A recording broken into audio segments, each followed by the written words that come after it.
to this moment all of the technical skills that I worked so hard on developing, of how to simply focus on the process and let the results take care of themselves. I made the same mistakes almost to the very end, including, I remember vividly, in one of my last test matches against India in January 2015 at the SCG. I hadn't scored any runs during that series. I went into that game knowing I was massively under pressure, with the World Cup and an away Ashes series coming up. In the lead up to that test match, I got nailed by a journalist at a press conference. The reporter went hard at me saying, "Do you think you deserve to be in the team? You haven't scored runs for ages." Sometimes criticism by the media can be brushed off. This was very hard to do because everyone knew it was true. I knew going into that test match that if I didn't score runs, my test career was probably done, and potentially then the opportunities in the World Cup at home might have been different. I fell back into my default mindset for that innings. I reverted to the timid teenager I had been in that under-19s match, in terror of getting out.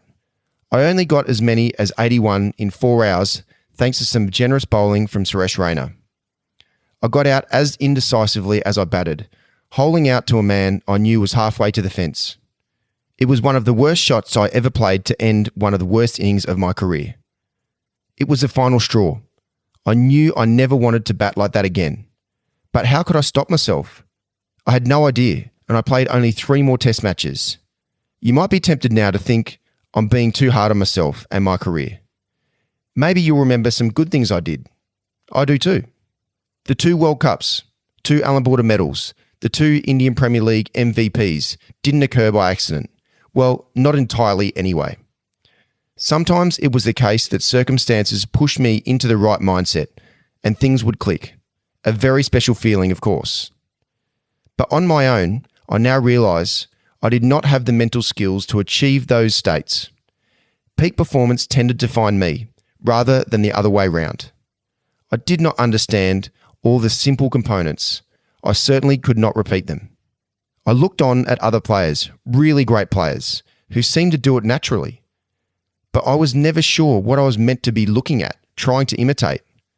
My test career ended with me as much in the dark as ever. Then I had a stroke of luck. This book has come about because of a chance meeting in 2015 with someone from a very different sport to cricket, Will Power, Australian IndyCar champion. It is amazing in life how someone can so randomly come into your life out of nowhere and have such an incredible impact on it. Will and I were presenting awards at a rugby league awards night, and I was sitting next to him. We started talking about various things to start with, but it very quickly turned to something that Will had been wrestling with for a while, and so had I. Will started talking about how all aspects of his life had been affected by the death of a good friend during a race. It had affected his performances. It had impacted his relationships. It had broken him. I immediately saw parallels between his experience and the devastating effects on my generation of cricketers the year before of the death of one of ours. I had found this extremely difficult to talk about, even to my wife. It had not only intensified the stress of my underperformance on the field, but eaten away at my life at home. I was struggling to do things as simple as play in the backyard with my 2-year-old son. It turned out that for the first time in our respective careers, Will and I were trying to overcome a genuine fear for our lives while doing what we loved. Will, however, had made the decision to do something about it by consulting with a mental skills guru based in the United States, Dr Jacques Dallaire. Jacques is a well-known performance expert in the motor racing world. He has worked with hundreds of top-level racing car drivers from F1 to IndyCars. He's also worked with fighter pilots and special forces personnel, as well as other high-performing sports people and business leaders to improve their mental skills in high-pressure environments and achieve their dreams. I wasn't so interested in dreams. I simply wanted a nightmare to end.